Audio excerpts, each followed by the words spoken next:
ഞാൻ എപ്പോഴും നിങ്ങളോട് പറയാറില്ലേ, നമ്മളെ പടച്ചും പാവാണെന്നുള്ളത്, ആരെയും വേദനിപ്പിക്കാത്ത ഒരാളാണെന്ന്.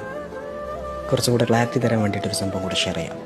മഹാനായ മൂസാ നബി അലൈഹി സ്വലാത്തു വസ്സലാമിൻ്റെ സഹോദരൻ ഹാറൂൻ നബി ഭൂമിയോട് വിട പറയുന്ന സമയത്ത് ഖബറിനരികിൽ ഇരുന്നു കൊണ്ട് പ്രിയപ്പെട്ട സഹോദരനായ മൂസ പൊട്ടിക്കരയുന്ന ഒരു രംഗം പറയുന്നുണ്ട് ഇസ്ലാമിൽ. ഖബറിലെ ഭയാനകതകളെ ഓർത്ത്, തൻ്റെ പ്രിയപ്പെട്ടവൻ്റെ വേർപാടിനെ കുറിച്ച് ഓർത്തൊക്കെയായിരുന്നു കരഞ്ഞത്.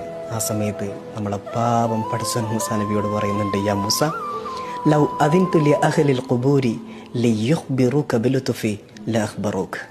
ഞാനെങ്ങാനും ഈ മറമാടപ്പെട്ട മനുഷ്യർക്കൊക്കെ അവരെ ഞാൻ എങ്ങനെ ട്രീറ്റ് ചെയ്തു, അവരോട് ഞാൻ എത്ര സൗമ്യമായി പെരുമാറി എന്നത് വിളിച്ചു പറയാനുള്ള ഒരു അവസരം കൊടുത്തു കഴിഞ്ഞാൽ അവർക്ക് എണീറ്റ് നിന്ന് വിളിച്ചു പറയുമായിരുന്നു എൻ്റെ സ്നേഹത്തെക്കുറിച്ച്, കാരുണ്യത്തെക്കുറിച്ച്.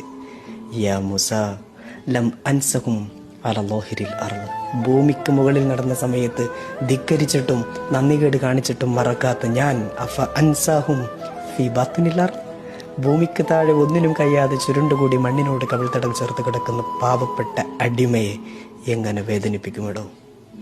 പേടിപ്പിക്കലല്ലേ വിശ്വാസം, ശക്തിപ്പെടുത്തലാണ്.